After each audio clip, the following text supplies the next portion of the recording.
In 1912, Carl Jung sat alone in his study in Küsnacht, Switzerland, surrounded by alchemical texts he'd been studying obsessively for months. He was undergoing what he would later call his confrontation with the unconscious, a voluntary psychological descent that would either destroy him or reveal the architecture of the human soul. During this period, Jung made a discovery he would only hint at in his published works, a discovery so powerful and so dangerous that he encoded it in symbolism. Sexual energy is not merely reproductive drive. It is the primary fuel for psychological transformation, and its conscious retention doesn't suppress vitality, transmutes it into sovereign creative power. This wasn't moral prescription. Jung had witnessed too much human suffering caused by repression to advocate for suppression. What he discovered was something the alchemists called solve et coagula, dissolve and coagulate, a process where libidinal energy, when consciously withheld from its ordinary outlets, doesn't simply disappear. It undergoes a metamorphosis.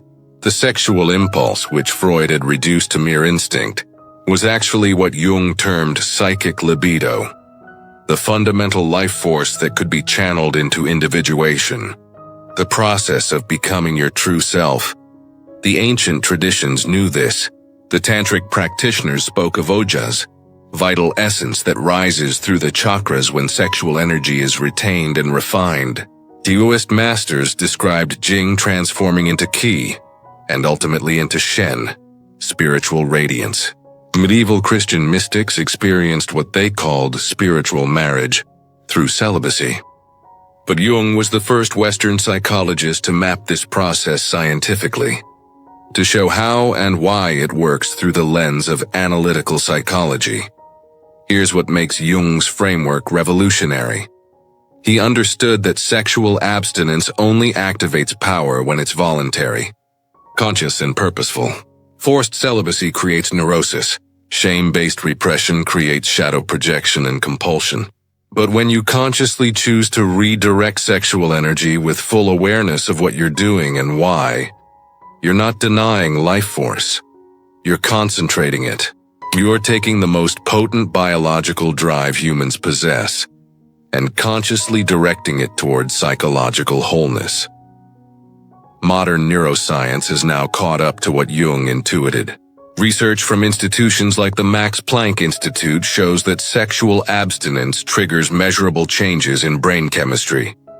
Increased dopamine receptor sensitivity, elevated testosterone peaking around day 7, heightened prefrontal cortex activity, and enhanced neuroplasticity. A 2023 study published in Frontiers in Psychology found that participants who practiced intentional sexual abstinence for 30 days showed significant increases in creative output, focus capacity, and what researchers termed psychological sovereignty, the ability to act from internal motivation rather than reactive impulse. Jung wrote in his private notebooks, only published posthumously, "The libido that is denied its natural course does not simply vanish. It sinks into the unconscious and activates images, archetypal images that have been dormant. This is not sublimation in Freud's sense, which is merely a civilized redirecting. This is transformation. The libido changes its nature, becomes pneuma, spirit, creative fire. The question isn't whether sexual abstinence activates power. The question is, do you know how to consciously direct that power once it's activated? Because without Jung's framework, you'll either break your practice through overwhelm, or you'll channel the energy into shadow expressions, obsession, projection, spiritual bypassing, or what Jung called inflation, the ego's identification with archetypal energy. What follows is Jung's complete framework, the 4 phases of transmutation he mapped through, his own experience and clinical work with hundreds of patients. This isn't theory. This is a tested protocol that has been encoded in mystery traditions for millennia and is now being validated by contemporary neuroscience. By the end, You'll understand not just what happens when you practice conscious sexual abstinence, but how to navigate each psychological phase safely and effectively. The first phase of Jung's transmutation process is what he called the withdrawal of projections, and it begins the moment you consciously decide to abstain. This isn't the honeymoon phase, this is the psychological earthquake. Within 24 to 72 hours, your nervous system recognizes that a primary outlet for tension discharge has been closed. Your brain, which has been conditioned to use sexual release as a dopamine regulation mechanism, suddenly must find alternative pathways. This is when most people fail, because they interpret the discomfort as a sign they're doing something wrong. They're not. They're doing something alchemical. Here's what's happening physiologically.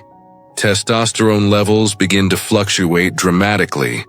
A landmark study from Zhejiang University tracked testosterone in men practicing abstinence and found a surprising pattern. Testosterone initially dips slightly on days 2 to 4, then surges to 145% of baseline on day 7, before stabilizing at elevated levels. But here's what the study didn't measure: where that testosterone is being channeled. Without conscious practice, elevated testosterone without sexual outlet creates agitation, irritability, and what Jung called libido damming. The energy backs up and floods the psyche with restless, unfocused drive. Simultaneously, dopamine receptor density begins to shift. Chronic sexual activity, particularly with pornography, desensitizes D2 dopamine receptors, requiring increasingly intense stimulation for the same reward response. When you withdraw that stimulation, you enter temporary hypodopaminergic state, low motivation, anhedonia, flat mood. This is your brain recalibrating. Neuroscientist Dr. Andrew Huberman explains this as dopamine baseline reset. It takes 7 to 14 days of abstinence for receptor sensitivity to normalize. But during that window, everything feels less interesting, less vibrant. Jung understood this wasn't just biology, it was psychology. He wrote, "When libido is denied its accustomed path, it activates the most primitive layers of the psyche." What he meant? Your shadow emerges.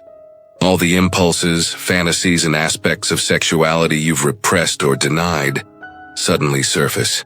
The sexual energy, having no external outlet, turns inward and illuminates everything you've been avoiding about your relationship to desire. Power, intimacy, and vulnerability. This is where the practice becomes truly Jungian. Most abstinence frameworks tell you to resist temptation or use willpower. Jung's approach is the opposite. You must consciously engage with what arises. When a powerful sexual urge emerges, you don't suppress it. You sit with it in meditation and ask, what is this energy trying to tell me? What am I really hungry for beneath this biological impulse?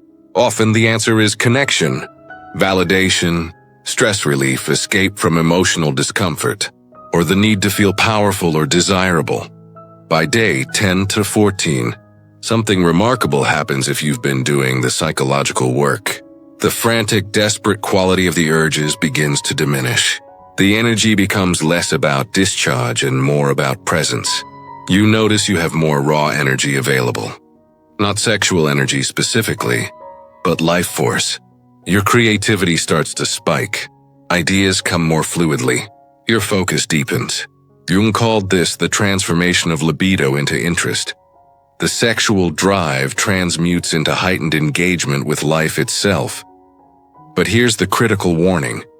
Jung emphasized, this energy must be channeled consciously, or it will express unconsciously.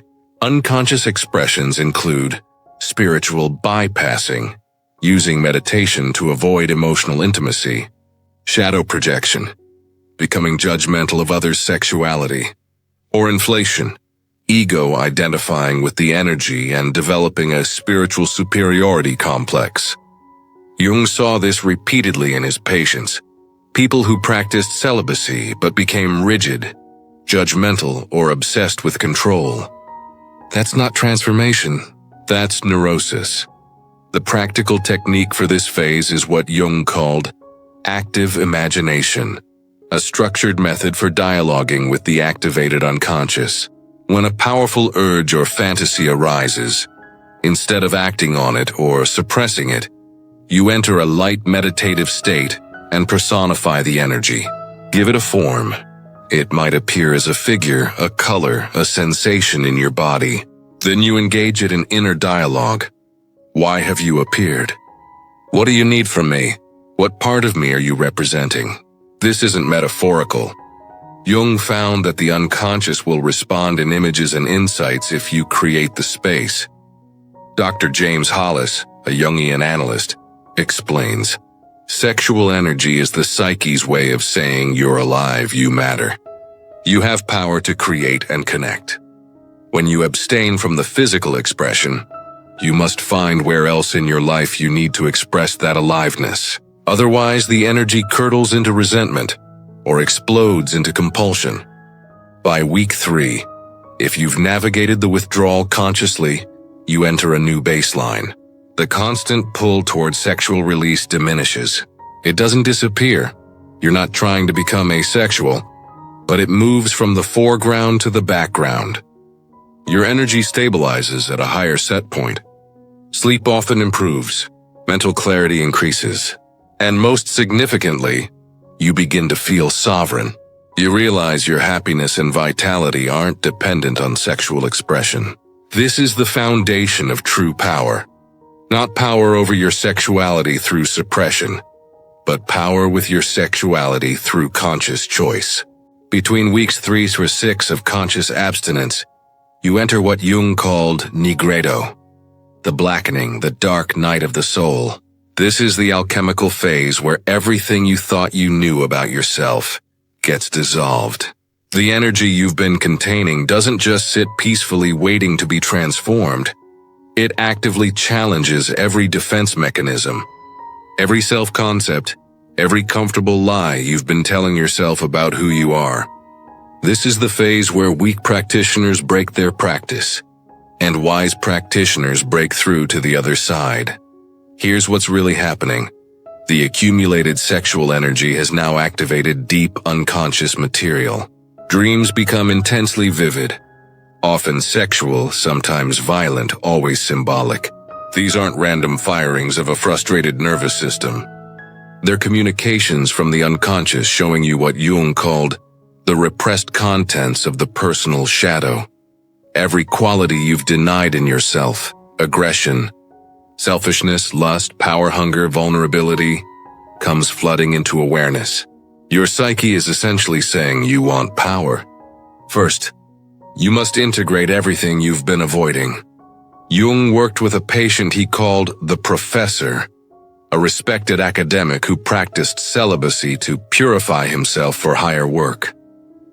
After 6 weeks, the man began having violent dreams and developed an obsession with pornography more intense than before his practice. Jung's diagnosis: you're trying to bypass your shadow through spiritual practice. The shadow won't tolerate that. It will sabotage you until you face it. The solution wasn't to break the abstinence. It was to bring conscious awareness to what the shadow was revealing. Neurologically, this phase correlates with increased activity in the anterior cingulate cortex, the brain region involved in conflict monitoring and error detection. A 2022 study from Stanford found that participants in extended abstinence showed heightened ACC activation when presented with emotional stimuli, suggesting increased psychological sensitivity. Your brain is literally more open to processing difficult emotional material.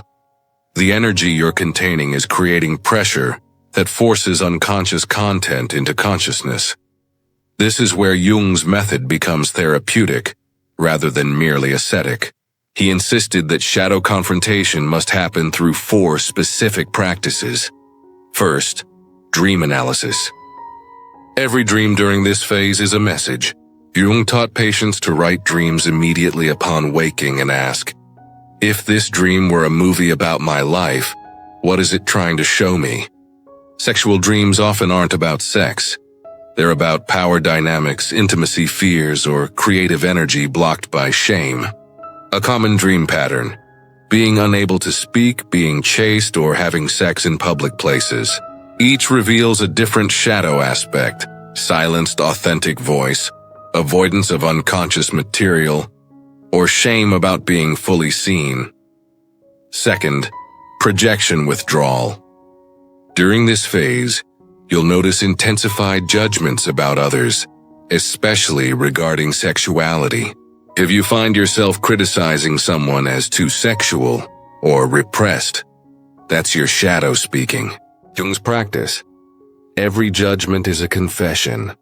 What you condemn in others is often what you've banished in yourself. The practice is to turn every judgment inward and ask, where does this quality exist in me? Third, somatic integration. The sexual energy isn't just psychological. It's stored in the body, particularly in the pelvic floor, sacrum, and solar plexus.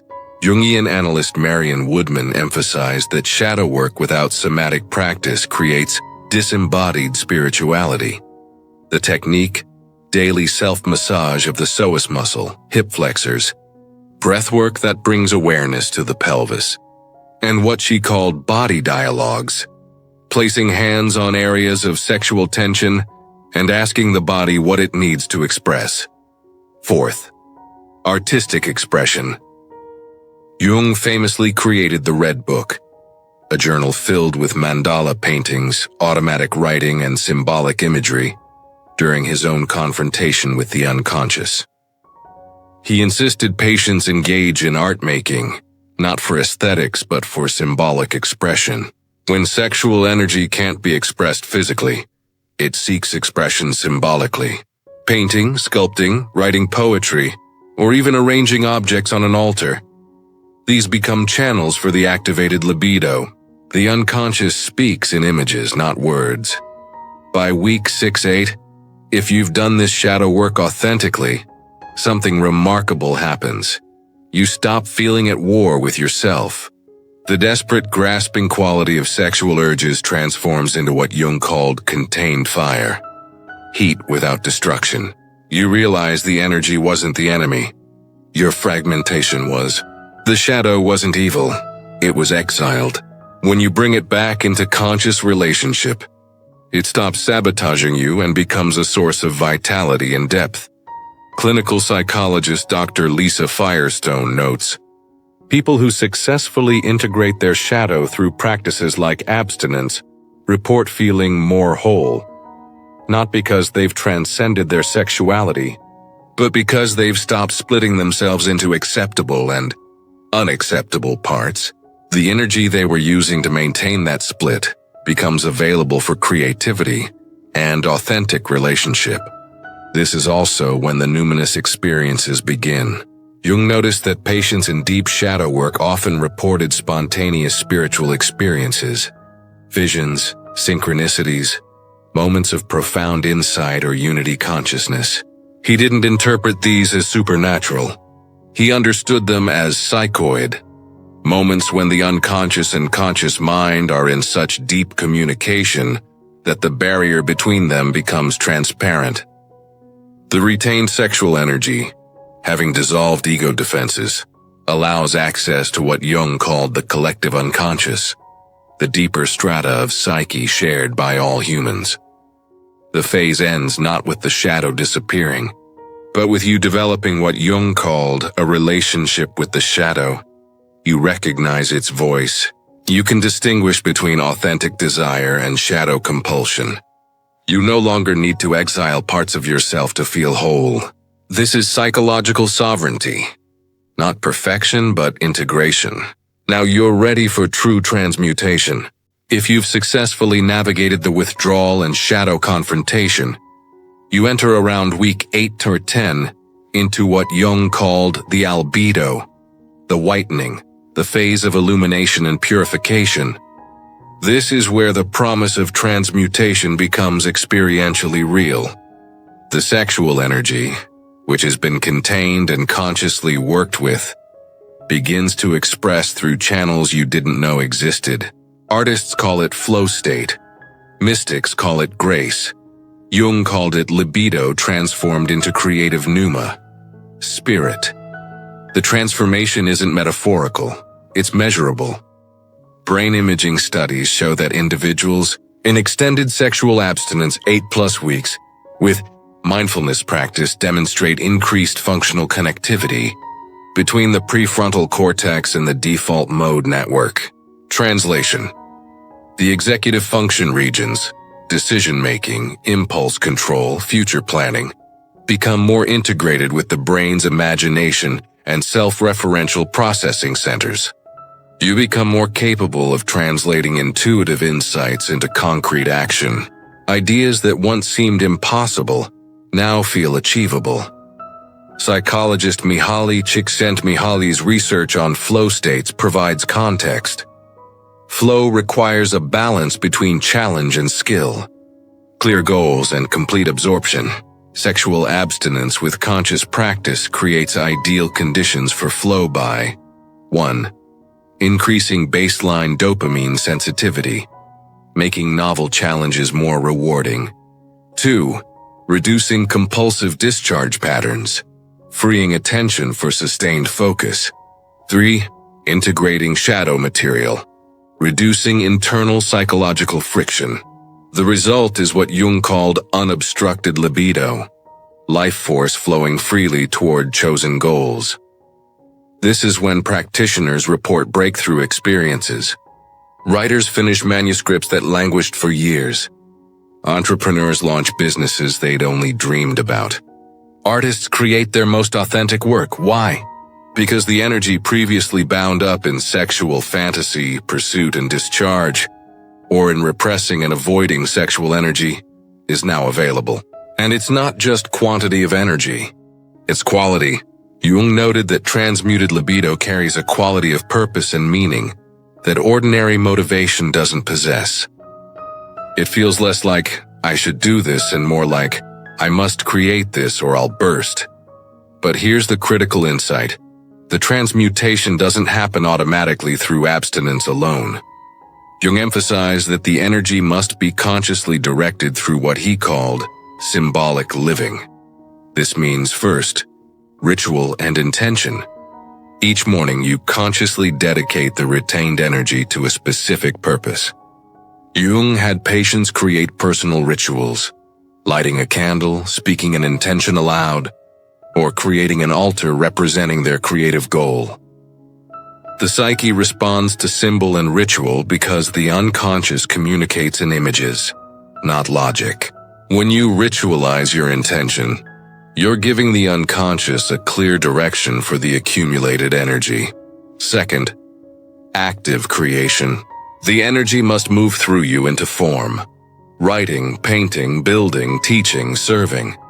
Jungian analyst Robert Johnson emphasized, if you don't give the activated libido a creative channel, it will find a destructive one.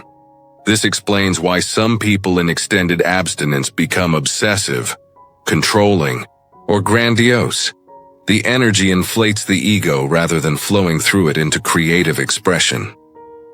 Third, relationship as alchemical container. Jung discovered something profound. Transmutation doesn't require isolation.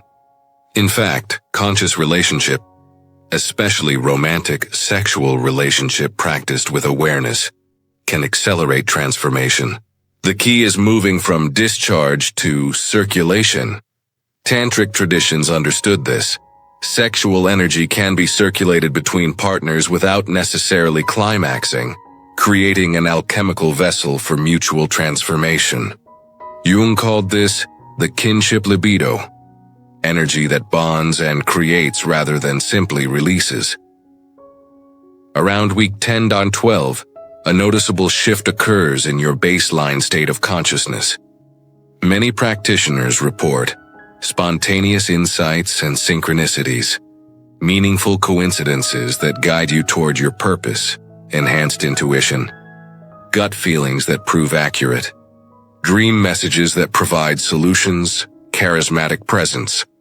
Others notice a quality of aliveness or magnetism they can't name, emotional depth, capacity for profound joy, gratitude, and awe without corresponding descent into despair, sustainable energy, consistent vitality throughout the day without caffeine or stimulation dependency, Jung's explanation. You've successfully navigated the conjunctio, the alchemical marriage of opposites within yourself. The conscious and unconscious, masculine and feminine, solar and lunar aspects of your psyche are in dialogue rather than conflict. The energy isn't being wasted maintaining internal splitting. It's available for engagement with life. Dr. David Data, who integrates Jungian and tantric frameworks, describes this state. When masculine consciousness maintains itself in the face of overwhelming desire, without either suppressing or discharging that desire, something alchemical happens. The desire itself becomes the fuel for deeper presence. You're no longer driven by your sexuality. You're empowered by its conscious containment. The gold standard for knowing you're in true transmutation. You feel more alive, more creative, more connected, and simultaneously less needy. You're not abstaining from sex. You're choosing to direct your life force toward purpose. The moment it becomes grim willpower or spiritual bypassing, you've left the alchemical process and entered neurosis. This phase can last months or even years for dedicated practitioners. Jung himself practiced extended periods of celibacy during his most creative periods, while writing Psychological Types and developing his theory of individuation. He wasn't becoming sexless. He was becoming sovereign. The sexual energy remained present, but it served him rather than driving him. Now comes the final phase, integration and sovereignty. The final phase isn't an endpoint.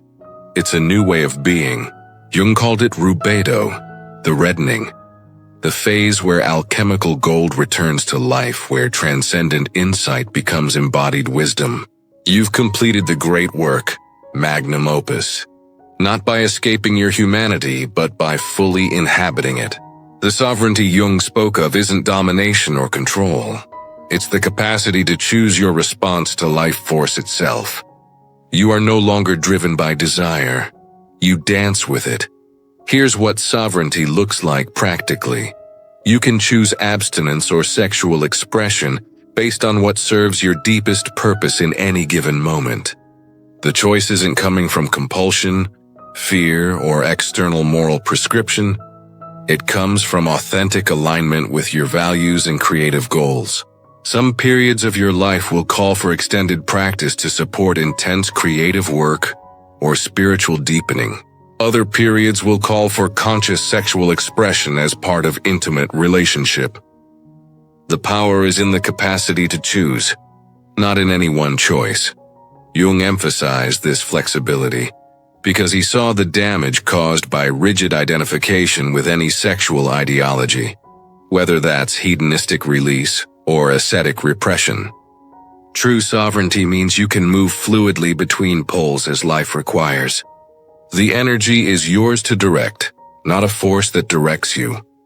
Neurologically, practitioners who reach this phase show remarkable prefrontal cortex development.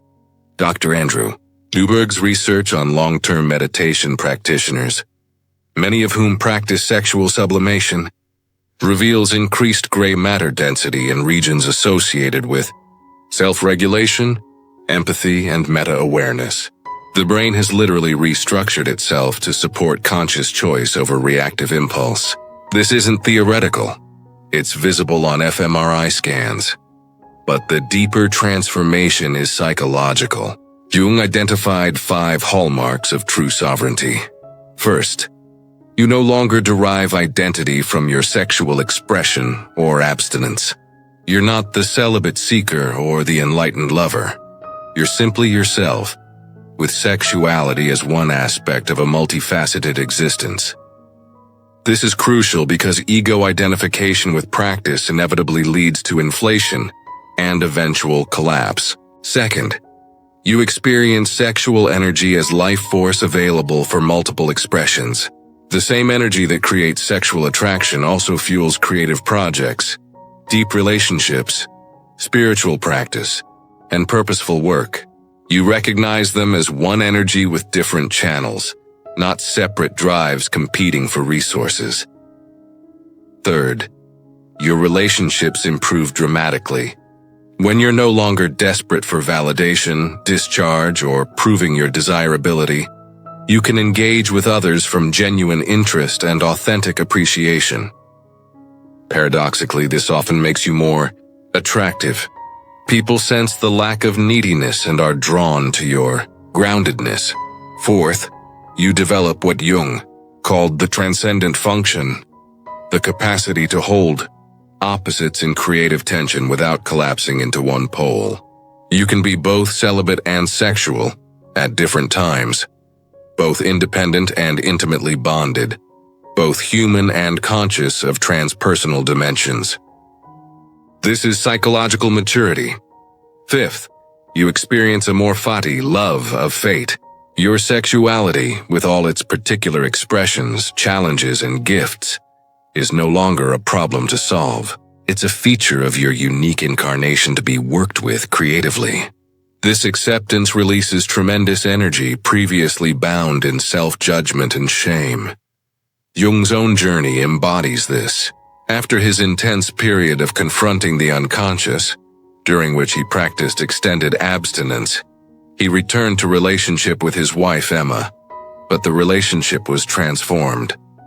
His extramarital relationship with Tony Wolfe became a conscious alchemical container that supported his creative work rather than a hidden compulsion. He wasn't perfect, but he was psychologically honest and continually worked to integrate rather than repress. The practical protocol for maintaining sovereignty. Daily practice. 20 minutes of meditation focusing on the felt sense of life force in your body. Not trying to change it, just witnessing it. This maintains conscious relationship with the energy, rather than letting it slip back into unconscious compulsion. Weekly review. Journal on these questions. Where did I feel most alive this week? Where did I lose presence? What is my sexual energy asking for right now? Expression, containment, or creative channeling? Quarterly retreat, 1 day of silence and solitude to reconnect with your deepest purposes and assess whether your current sexual practices support or distract from those purposes.